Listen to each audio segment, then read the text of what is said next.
It's a doozy of a case in digital spying. Security researchers have revealed evidence of attempted or successful installations of Pegasus, software made by Israel-based cybersecurity company NSO Group, on 37 phones belonging to activists, rights workers, journalists and businesspeople. They appear to have been targets of secret surveillance by software that's intended to help governments pursue criminals and terrorists. One of the most powerful objections to Pegasus came from the U.S. government, and now one reason for the wrath could have emerged Friday. The spyware was found on the phones of at least 9 State Department employees whom Apple notified about the hack, Reuters reported. The officials were either based in Uganda or involved in matters associated with the African country, but it's unclear who hacked the phones, the report said, citing unnamed sources. The New York Times corroborated the report, saying at least 11 employees were affected. Pegasus has been a politically explosive issue that's put Israel under pressure from activists and from governments worried about misuse of the software. In November, the U.S. federal government took much stronger action, blocking sale of U.S. technology to NSO by putting the company on the government's entity list. NSO has suspended some countries' Pegasus privileges but has sought to defend its software and controls it tries to place on its use. Apple sued NSO Group in November, seeking to bar the company's software from being used on Apple devices, require NSO to locate and delete any private data its app collected, and disclose the profits from the operations. Private companies developing state-sponsored spyware have become even more dangerous, said Apple software chief Craig Federighi. The phones were on an activist organization's list of more than 50,000 phone numbers for politicians, judges, lawyers, teachers and others.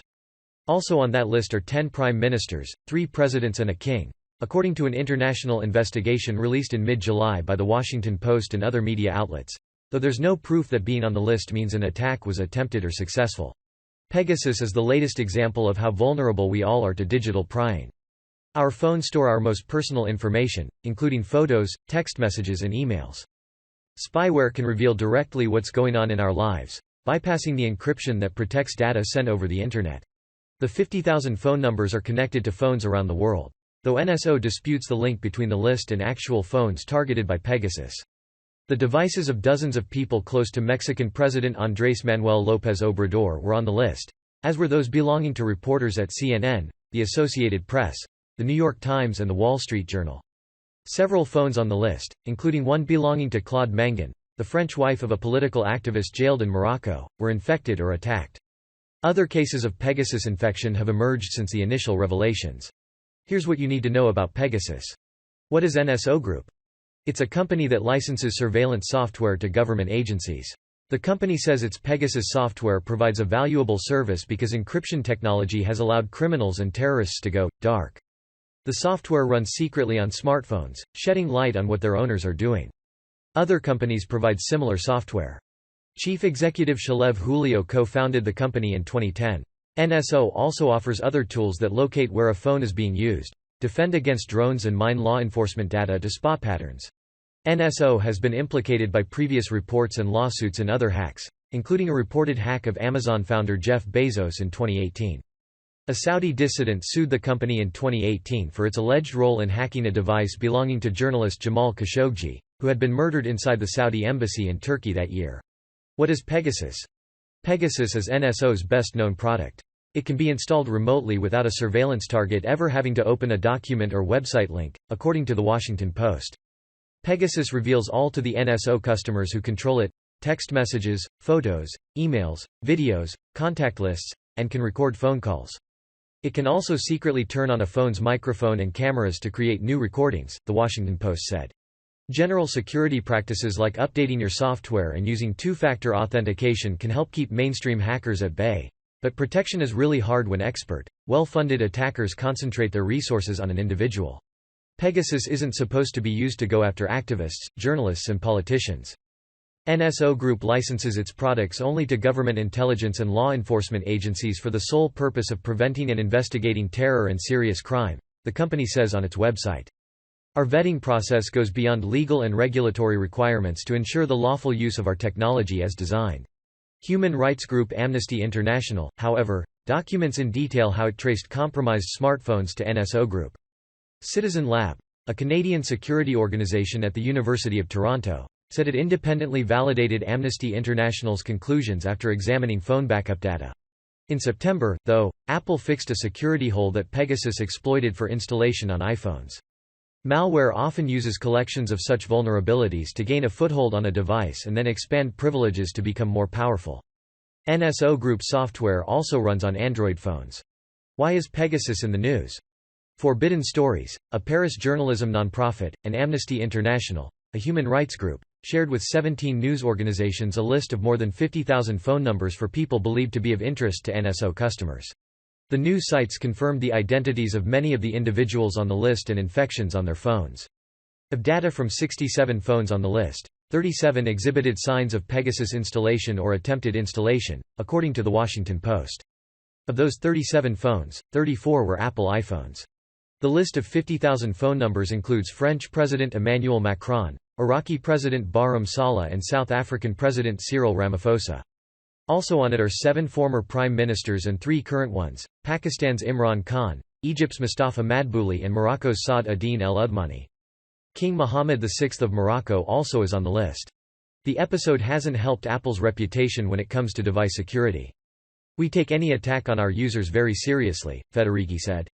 The company said it'll donate $10 million and any damages from the lawsuit to organizations that are advocating for privacy and are pursuing research on online surveillance. That's a drop in the bucket for Apple, which reported a profit of $20.5 billion for its most recent quarter, but it can be significant for much smaller organizations, like Citizen Lab. Whose phones did Pegasus infect? In addition to Mangan, 2 journalists at Hungarian investigative outlet Direct36 had infected phones, The Guardian reported. A Pegasus attack was launched on the phone of Hanan Alater, wife of murdered Saudi columnist Jamal Khashoggi, The Washington Post said, though it wasn't clear if the attack succeeded. But the spyware did make it onto the phone of Khashoggi's fiancée, Hatice Cengiz, shortly after his death. 7 people in India were found with infected phones, including 5 journalists and 1 advisor to the opposition party critical of Prime Minister Narendra Modi, The Washington Post said. And 6 people working for Palestinian human rights groups had Pegasus-infected phones. Citizen Lab reported in November. What are the consequences of the Pegasus situation? The U.S. cut off NSO Group as a customer of U.S. products, a serious move given that the company needs computer processors, phones and developer tools that often come from U.S. companies. NSO supplied spyware to foreign governments that used it to maliciously target government officials, journalists, businesspeople, activists, academics and embassy workers. These tools have also enabled foreign governments to conduct transnational repression, the Commerce Department said. Macron changed one of his mobile phone numbers and requested new security checks, Politico reported. He convened a national security meeting to discuss the issue. Macron also raised Pegasus concerns with Israeli Prime Minister Naftali Bennett, calling for the country to investigate NSO and Pegasus, The Guardian reported. The Israeli government must approve export licenses for Pegasus. Israel created a review commission to look into the Pegasus situation. And on July 28, Israeli defense authorities inspected NSO offices in person. European Commission Chief Ursula von der Leyen said if the allegations are verified, that Pegasus use is completely unacceptable. She added, freedom of media, free press is one of the core values of the EU. The Nationalist Congress Party in India demanded an investigation of Pegasus use. Edward Snowden, who in 2013 leaked information about U.S. National Security Agency surveillance practices, called for a ban on spyware sales in an interview with The Guardian. He argued that such tools otherwise will soon be used to spy on millions of people. When we're talking about something like an iPhone, they're all running the same software around the world. So if they find a way to hack one iPhone, they've found a way to hack all of them, Snowden said. What does NSO have to say about this? NSO acknowledges its software can be misused. It cut off 2 customers in recent 12 months because of concerns about human rights abuses, according to The Washington Post. To date, NSO has rejected over US $300 million in sales opportunities as a result of its human rights review processes, the company said in a June transparency report. However, NSO strongly challenges any link to the list of phone numbers. There is no link between the 50,000 numbers to NSO Group or Pegasus, the company said in a statement. Every allegation about misuse of the system is concerning me, Julio told the Post. It violates the trust that we give customers. We are investigating every allegation. In a statement, NSO denied false claims about Pegasus that it said were based on misleading interpretation of leaked data. Pegasus cannot be used to conduct cyber surveillance within the United States, the company added. Regarding the alleged infection of State Department phones, NSO Group didn't immediately respond to a request for comment. but it told Reuters it cancelled relevant accounts, is investigating, and will take legal action if it finds misuse. NSO will try to reverse the U.S. government's sanction. We look forward to presenting the full information regarding how we have the world's most rigorous compliance and human rights programs that are based the American values we deeply share, which already resulted in multiple terminations of contacts with government agencies that misused our products, an NSO spokesperson said. In the past, NSO had also blocked Saudi Arabia, Dubai and the United Arab Emirates and some Mexican government agencies from using the software, The Washington Post reported. How can I tell if my phone has been infected? Amnesty International released an open-source utility called MVT, Mobile Verification Toolkit, that's designed to detect traces of Pegasus.